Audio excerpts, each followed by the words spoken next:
Gusto de saludarlos. Logran escucharme, ¿verdad? Buen día, sí, maestra. Hola, Buenos hola. días, maestra. Me escucha Somos los mismos perfectamente. de la clase anterior entonces. Buenos días. Hola, hola. Buenos días. Hola a todos, buenos días. Gusto Buenos de estar días. nuevamente con ustedes. Vamos a iniciar la clase con un anuncio parroquial. Para Derecho Mercantil Avanzado, que es la clase que tenemos ahorita, tenemos poco tiempo, señores. Y les cuento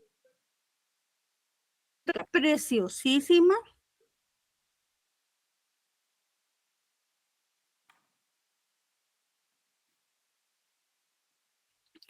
Pero, eso no quiere decir que ustedes me permitan que yo les explique mal a la carrera o que no entiendan. Las veces que ustedes no me comprendan algo, yo lo repito. Y si no terminamos por alguna razón de ver el contenido, nos podemos poner de acuerdo y yo con todo el gusto del mundo les puedo brindar una noche, una clase extra con todo gusto. Ustedes la arman la clase y yo termino de explicarles porque el contenido es grande. Yo lo que quiero es que como ustedes no llevan los 4 mercantiles que se lleven derecho, sino que se los resumen a 2, lo que quiero es que ustedes se lleven la mayor cantidad de conocimiento posible, la mayor cantidad de contenido. Entonces vamos a ir viendo cómo nos rinde el tiempo conforme vayamos caminando, pero les repito, estoy en la mejor de las disponibilidades de hacer que esta clase les guste, les interese, y si no nos alcanza el tiempo, pues ustedes me dicen. Ya estoy grabando la clase, licenciada Wendy. Muchas gracias, gracias. Por favor, me lo recuerda cada sábado porque se me va el avión. Ustedes me dicen y vemos cómo nos organizamos, ¿sí?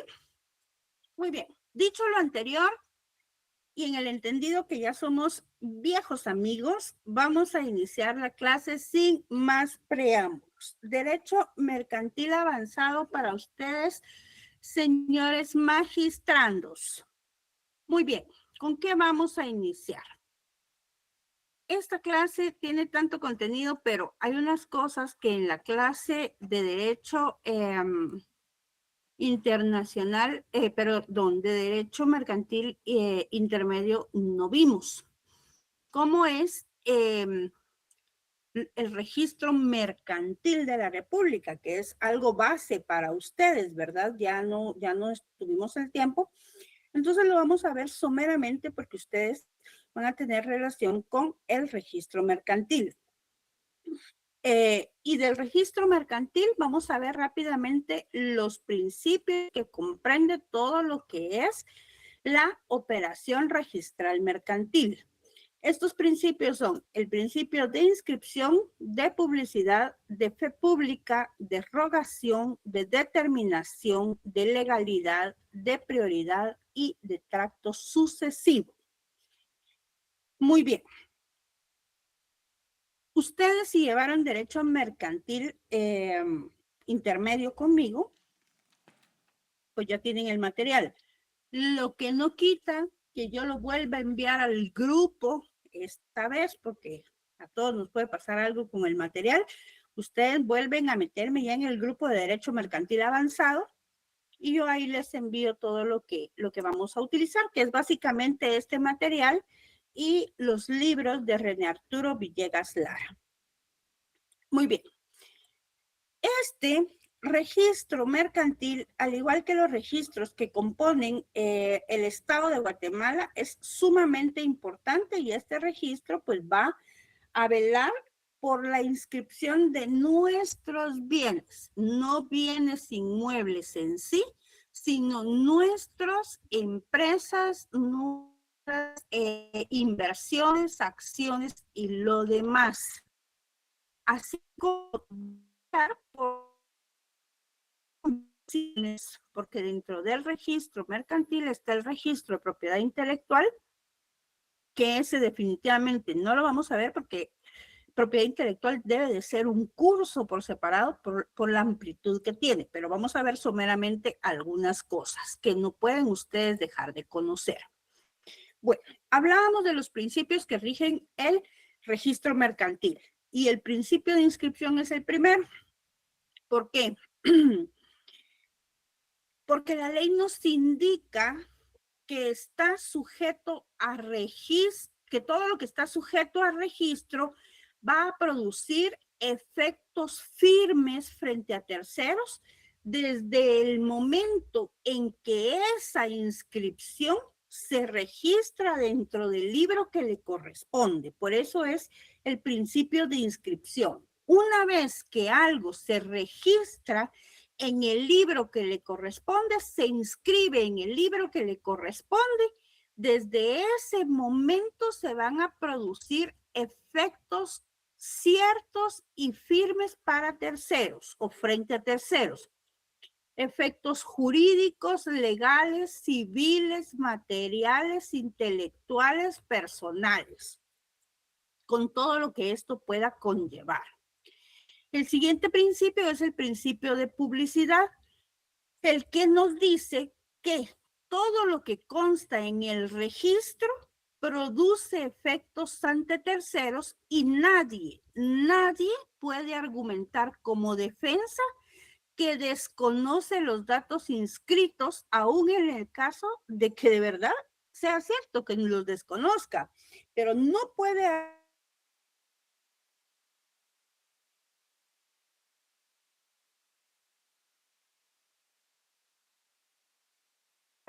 que afecten a él y a un tercero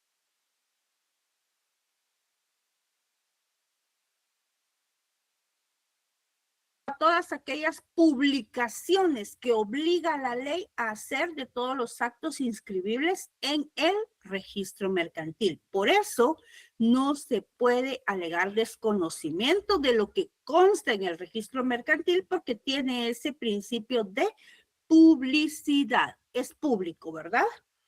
Muy bien. Siguiente principio, principio de fe pública. De acuerdo con este principio, todo lo que está inscrito en un registro se tiene como verdad legal. ¿Por qué? Porque van a ser ustedes y somos nosotros, antes que ustedes, que ya tenemos esa posibilidad de dar fe pública de todos aquellos documentos y actos que posteriormente se van a inscribir al registro. Entonces, el principio de fe pública en el registro mercantil quiere decir que todo lo que está ahí, que tiene esa publicidad, que fue inscrito, o sea, que ya cumplió con los dos principios anteriores, es verdad. Es verdad. Eso se presume a través del principio de fe pública, licenciados. Luego tenemos el principio de rogación. Este principio se debe a que cualquier registrador, tanto del registro mercantil como de cualquiera de los otros registros existentes en nuestro país, todos estos registradores que están ahí van a actuar, ¿sí?, a petición de parte. Todos están obligados a inscribir lo que esté correctamente realizado y vayan a solicitar su inscripción al registro mercantil o al registro de la propiedad o al registro nacional de personas. Todo es rogación, porque usted, señor registrador de cualquiera de los registros, no puede ir por ahí, mire, inscriba a su empresa, por favor, véngase, hoy le inscribo 2 por 1. No se puede, ¿verdad? Le voy a través del registro de la propiedad, mire señor, inscriba su propiedad, se lo suplico porque se la pueden robar, se le pueden falsificar esto. Mire, si usted inscribe esta propiedad, yo le regalo tal cosa. No. Todo lo inscribible dentro de un registro es cuando la persona que es propietaria, que quiere proteger su bien, decide inscribirlo y va y le pide al registrador que haga la inscripción, ¿verdad? Ese es el principio de rogación que la petición, que el registro actúa a petición de parte. Luego tenemos el principio de determinación. Este principio nos indica que la actividad registral debe de ser precisa en cuanto a la forma de inscripción, de tal forma que esta actividad no deje lugar a dudas en cuanto a alguno de los datos que están consignados en esos documentos que van a inscribirse, que tampoco puede dejar dudas en cuanto a las personas que están solicitando la inscripción, el registro de tal cosa. Debe de ser precisamente claro, por eso deben de inscribirse con los documentos correctos y apropiados e identificación de las personas que están realizando el registro. El principio de legalidad nos indica que todo acto registral se va a hacer sobre la base de un documento que provoca una actividad registral. No puedo ir a registrar cosas que no deben de registrarse, ¿verdad? Entonces, todo aquello que provoque una actividad registral es obligatorio registrarlo. Una creación, una invención, una propiedad, una enajenación, una compraventa, todo eso que afecte el tracto sucesivo de un bien mueble, inmueble, un producto de la invención, un derecho real, una propiedad, una empresa, una acción, todo lo que tenga que registrarse, se va a registrar. Ese es el principio de legalidad, que todo acto registral se hace sobre la base de un documento que provoca la actividad registral. Principio de prioridad es el siguiente, y este principio es el que nos dice: primero en tiempo, primero en registro, o bien sea primero en tiempo, primero en derecho. El que llegue con la documentación correcta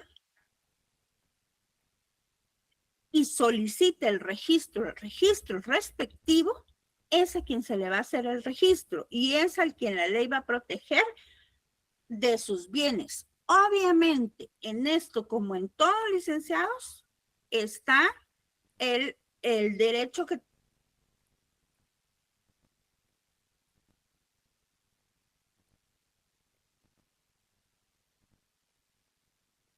tenemos.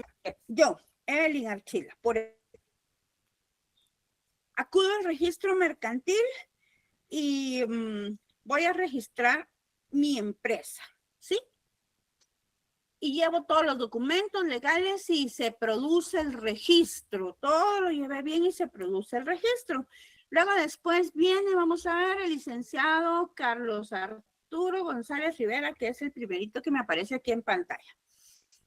Y viene el licenciado Carlos Arturo, llega al registro también con todos los documentos igualitos a los que yo llevé para registrarme, pero resulta que todos los que él lleva están a su nombre y los que yo llevé están al mío.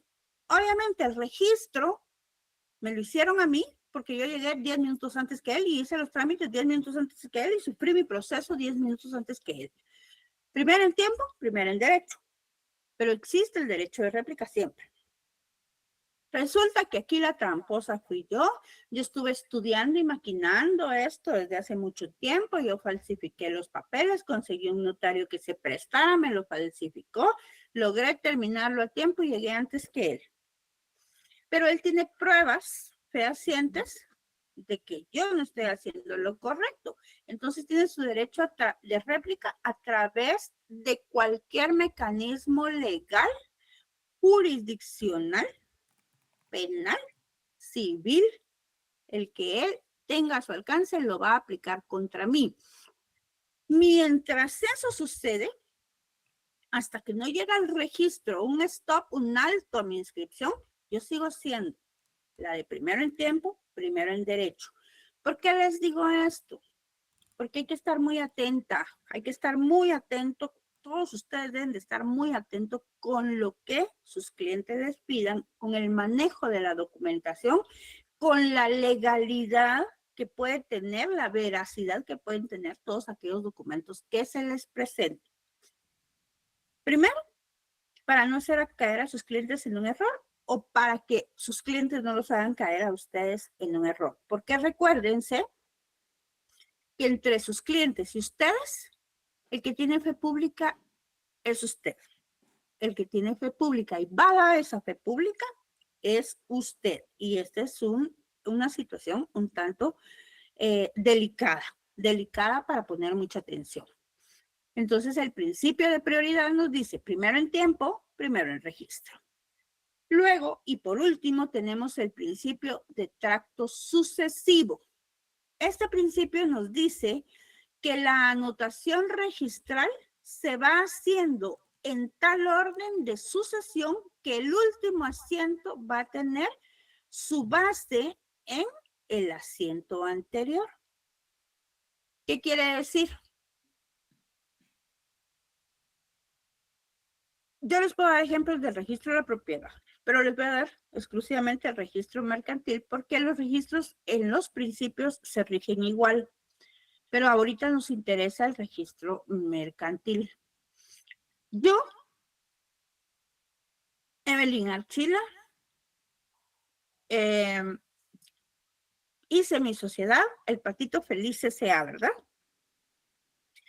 Y el Patito Feliz S.A., como su nombre lo dice, es una sociedad anónima que yo fui a inscribir, tiene un capital autorizado de 1,000,000 de quetzales, un capital pagado de 500,000 quetzales, acciones por tanto, qué sé yo.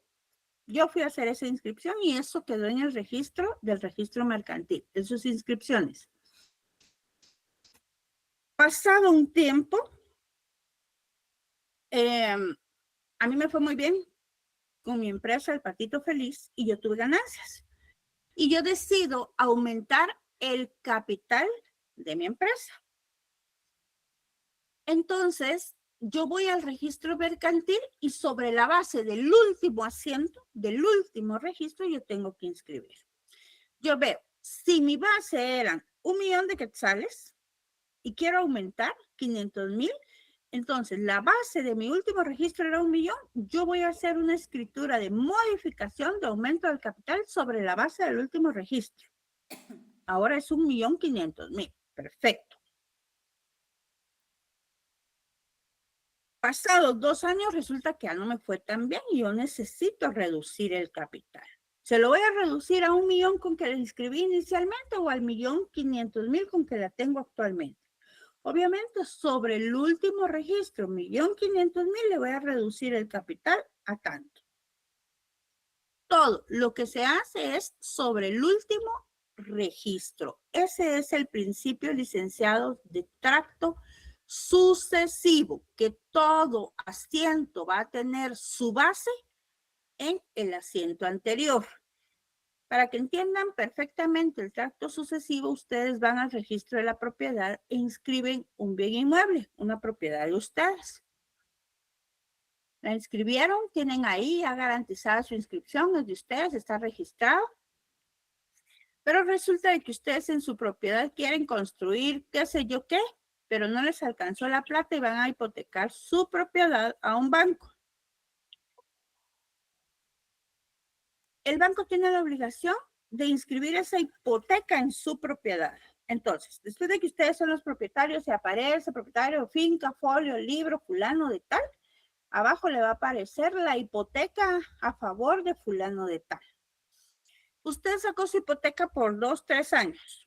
Pagó su hipoteca por 2, 3 años al banco, terminó de pagarla, ya no le debe nada. El banco tiene la obligación de darle ya a usted los documentos en donde diga que usted ya pagó su hipoteca y tiene la obligación de mandar a deshipotecar esa propiedad. Entonces, debajo de la hipoteca que habían puesto se pone la cancelación de la hipoteca. Ese es el tracto sucesivo, que los actos van en orden cronológico de lo que van sucediendo. Muy bien, Esos, señores, son los principios del registro mercantil. Ahora bien, ¿quiénes son las personas que están obligadas a inscribirse en el registro mercantil? De acuerdo con el artículo 334 del Código de Comercio, están obligados los comerciantes individuales, las sociedades mercantiles, las empresas y establecimientos mercantiles, los auxiliares de comercio, y también hay una obligación sobre cualquier hecho o relación jurídica que indique la ley. Si nosotros vemos nuestro Código de Comercio en el artículo 338, nos dice que se establecen los siguientes documentos a registrar, y esto dentro del registro mercantil. Número 1, el nombramiento de administradores o de sociedades, de factores y el otorgamiento de mandatos por cualquier comerciante. Número 2, la revocación y limitaciones de los mandatos o nombramientos. Número 3, la creación, adquisición, enajenación o gravamen de empresas. Número 4, las capitulaciones matrimoniales de los comerciantes individuales y sus modificaciones.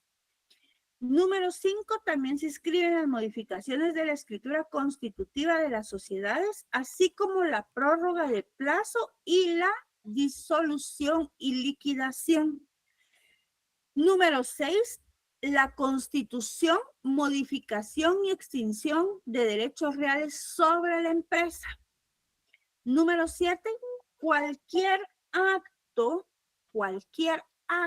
que modifique el hecho que originó una inscripción inicial. O sea, cualquier cosa que vaya a modificar esa escritura constitutiva inicial.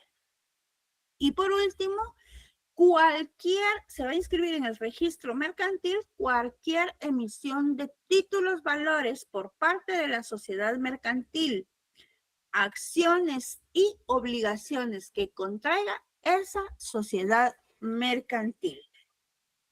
Estas son las personas y estos son los documentos obligados a inscribirse o a registrarse en el registro mercantil. ¿Alguna duda? Sé que los llevo corriendo, pero ¿estoy siendo clara? ¿Sí? Muy bien.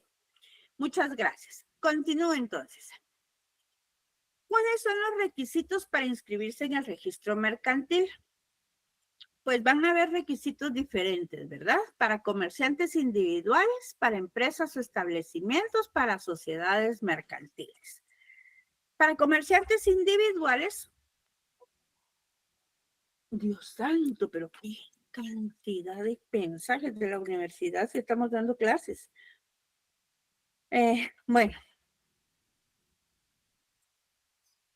Para comerciantes individuales, mediante una declaración jurada que va a realizarse o a consignarse en un formulario con una firma legalizada que debe de comprender nombres, apellidos completos, edad, estado civil, nacionalidad, domicilio, dirección, actividad a la que se va a dedicar el comerciante individual, el régimen económico de su matrimonio, si es el caso que esté casado, el nombre de su empresa y su establecimiento y direcciones y la fecha en que haya dado inicio a su empresa. Eso es lo que necesita tener dentro de los documentos o dentro de este formulario de declaración jurada un comerciante individual. Luego, para empresas o establecimientos, igual que lo que tiene el comerciante individual, pero también el nombre de la empresa establecimiento, el nombre del propietario y número de registro que tiene como comerciante, la dirección de la empresa o establecimiento, el objeto que tiene esa empresa y obviamente el nombre de los administradores que va a tener esa empresa. Eso es para una empresa o establecimiento. A las sociedades mercantiles, esta inscripción en el registro mercantil se hará con base en el testimonio respectivo, ¿verdad? De la escritura de constitución, y esto debe de comprender, además de esto, o sea, del testimonio, la forma en que va a estar organizada la sociedad mercantil, la denominación o razón social y el nombre comercial que tiene, el domicilio que va a tener la sociedad mercantil y el de las sucursales, cuando hay sucursales, el objeto de la sociedad mercantil, el plazo de duración de la sociedad, el capital social que tiene la sociedad, el nombre del notario autorizante de la escritura constitutiva, el lugar y fecha en que se hizo esa escritura, los órganos de administración y las facultades de los administradores de esta sociedad y los órganos de vigilancia. Siempre que se trate de una sociedad cuyo objeto requiera una concesión, la licencia será indispensable adjuntarla con el acuerdo administrativo o la autorización que corresponda. ¿Por qué? Porque hay empresas que se constituyen con fines, qué sé yo, de minería, por ejemplo, de explotación de alguna cosa, y para este objeto de este tipo de sociedades sí se necesita una autorización del Estado, ¿verdad? Una licencia, una autorización del Estado. Entonces, es una empresa que se va a constituir para una explotación minera, por ejemplo, debe inscribirse siempre y cuando adjunte también, aparte de los requisitos que se dijeron generales, esa licencia o esa autorización por parte del Estado. Muy bien.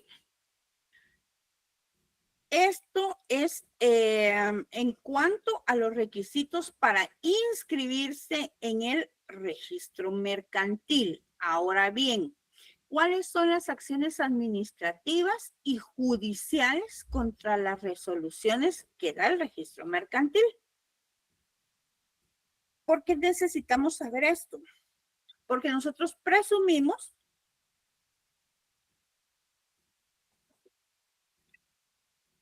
que vamos a cumplir con todo y que va a ser un trámite de voy a ir a hacer mi colita, pido mis cosas, llevo todos mis documentos. Yo ya había visto previamente en la página, fui al registro, averigüé, ya sé cuáles son todos los requisitos.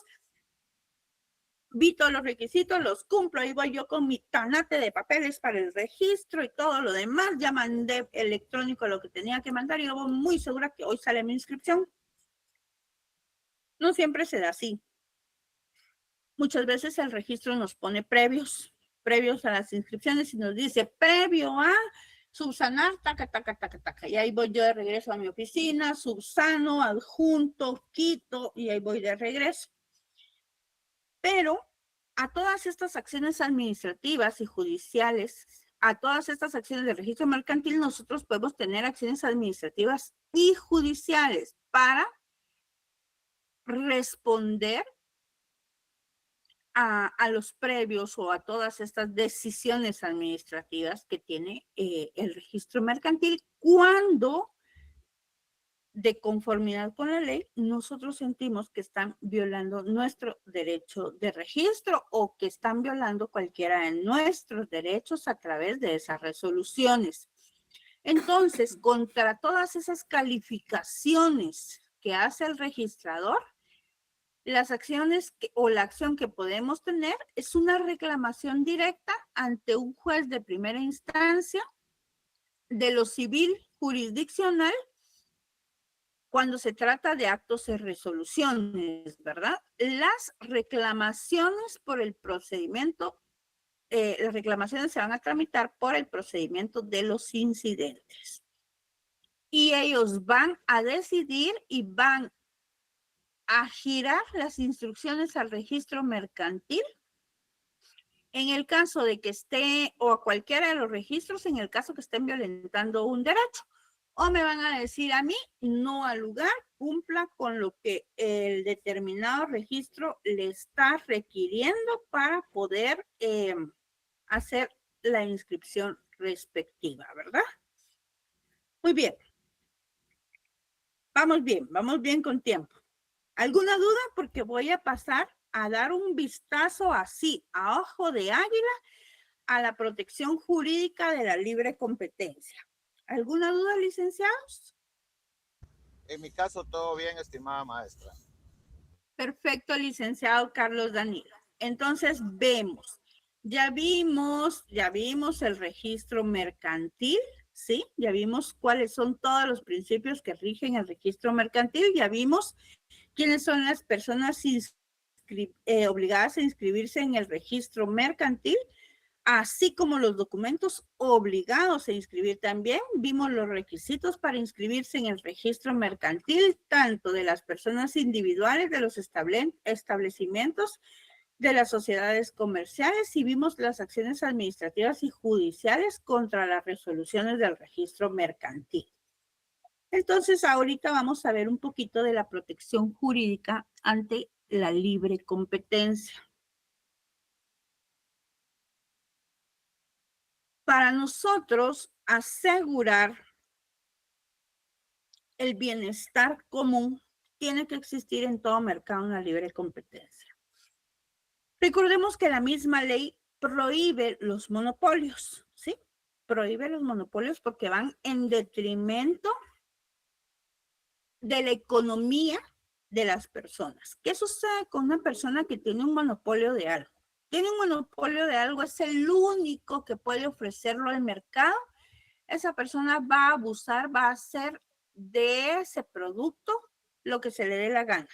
Va a poder aumentar el precio, va a poder decir no hay hasta que no me paguen el precio que yo quiero, va a poder acaparar, va a poder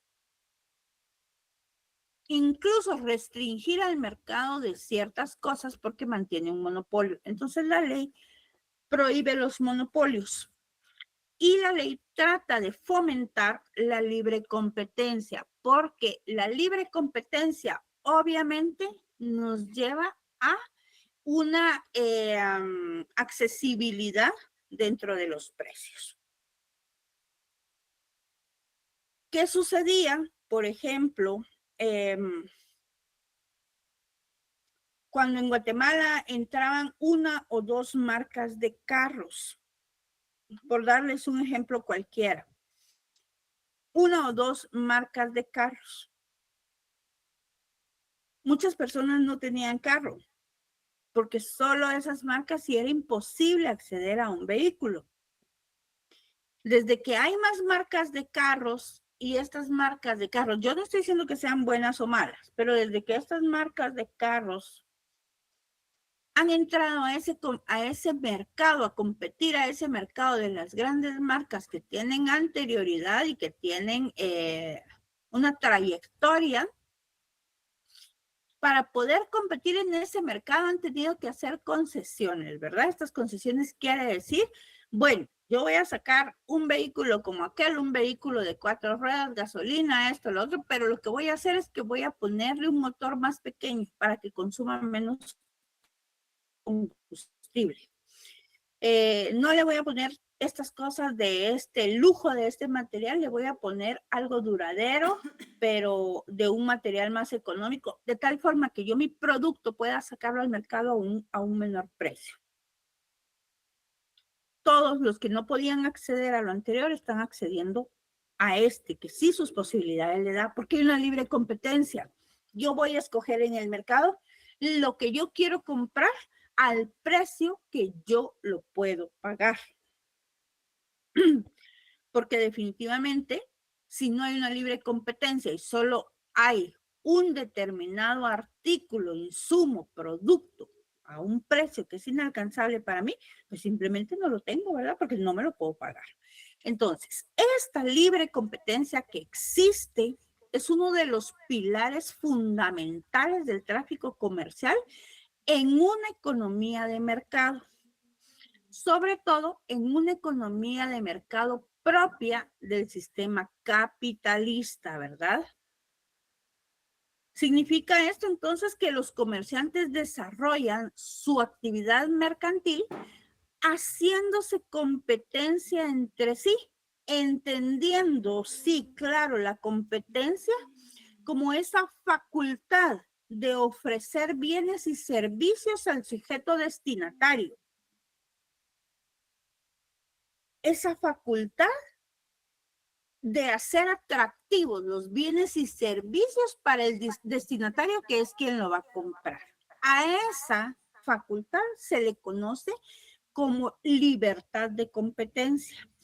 Esa libertad o el ejercicio de ella se encuentra tutelado por la ley con el fin, como en todo, ¿verdad?, de que no se confunda la libertad con el libertinaje, que el libertinaje en este caso es lo que comúnmente se denomina competencia desleal. Los comerciantes están obligados a desarrollar la libre competencia dentro de un marco de lealtad y buena fe. ¿Por qué razón? Porque están dentro de un mismo gremio. Y porque la buena fe es uno de los principios del derecho mercantil, ¿recuerda? Entonces, esta libre competencia debe de desarrollarse dentro del marco de la lealtad y de la buena fe. Por eso es que nosotros tenemos legislado que exista una prohibición de los monopolios. Si algo niega la esencia en sí del mercantilismo liberal y capitalista, es el monopolio. Por lo tanto, todas estas legislaciones, en teoría, democráticas basadas en gobiernos capitalistas o en estados capitalistas, legislan prohibiendo los monopolios, porque a través de los monopolios se anula la competencia, colocan a la población en una posición que no tiene más alternativa que negociar con el monopolista, ¿verdad? Y la competencia desleal también está regulada en el artículo 362 del Código de Comercio, que nos indica que todo acto o hecho contrario a la buena fe comercial o al normal y honrado desenvolvimiento de las actividades mercantiles se va a considerar una competencia desleal y por lo tanto es injusto y está prohibido. Y el artículo 363 nos detalla los actos desleales. Número 1, engañar o confundir al público en general o a las personas determinadas mediante soborno de los empleados del cliente para confundirlo, utilización de falsas indicaciones acerca del origen o calidad de los productos o servicios, el empleo de medios usuales de identificación para atribuir apariencia de genuinos productos, la propagación de noticias falsas que sean capaces de influenciar o de influir en el propósito del comprador. Número 2, perjudicar directamente a otro comerciante sin infringir deberes contractuales mediante un uso indebido e imitación de nombres comerciales, emblemas, muestras, avisos, marcas, patentes u otros elementos de una empresa o de sus establecimientos. Propagación de noticias capaces de desacreditar los productos o servicios de otras empresas, soborno de los empleados de otro comerciante para causarle perjuicio, obstaculización del acceso a la clientela del establecimiento de otro comerciante, comparación directa y pública de la calidad y los precios de las mercaderías o servicios propios con los de otros comerciantes. 3, perjudicar directamente a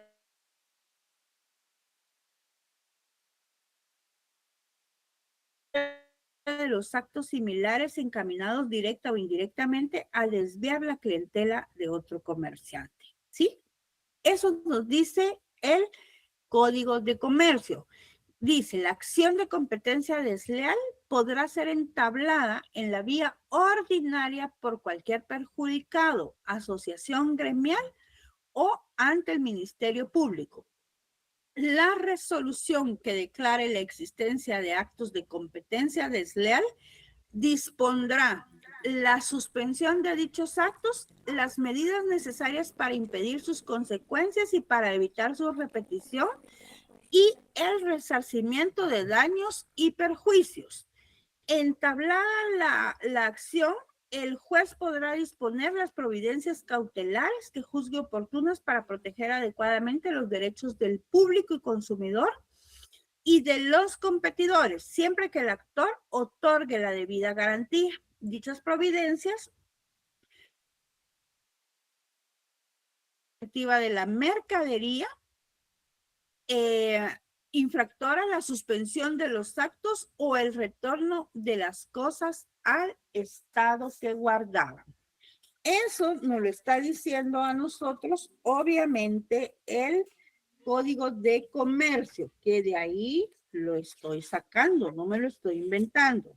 Entonces, yo sé que se los leí rápido ahorita porque ya les expliqué nuestras circunstancias con estos temas ahorita, ¿verdad?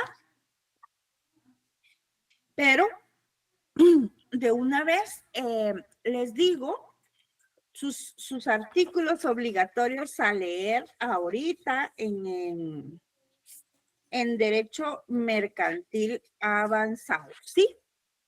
Los artículos que tenemos que empezar a leer, licenciados, son el libro segundo de las obligaciones profesionales de los comerciantes. De momento, del artículo 332 al artículo 382, de momento, porque luego vamos a seguir con los demás. Pero estos son los artículos y que ustedes van a poder empezar a leer ahorita, desde este fin de semana, para ya empaparse de lo que estamos trabajando en derecho mercantil, principalmente relacionado ahorita con la competencia legal desde el artículo 362, por favor. Dentro de esos artículos van a entender también la contabilidad y la correspondencia mercantil, que es el tema que nos toca para la próxima clase, porque ahorita ya tengo que dejarlos libres para que inicien su siguiente clase, ¿verdad? Pero voy a tratar, como les digo, de ir un poco rápido para que nos alcance el tiempo y no se queden sin ningún contenido visto en clase. Necesito que me vuelvan a escribir si quieren que vuelva a enviar en un grupo, obviamente, si quieren que vuelva a enviar el material de clase por si alguien no lo tiene. Desde ya fue un gusto volver a compartir con ustedes este semestre. Espero estar a la altura de sus expectativas y poder darles lo mejor de mí. Les mando desde ya un abrazo, feliz fin de semana y nos vemos el próximo sábado, primeramente Dios.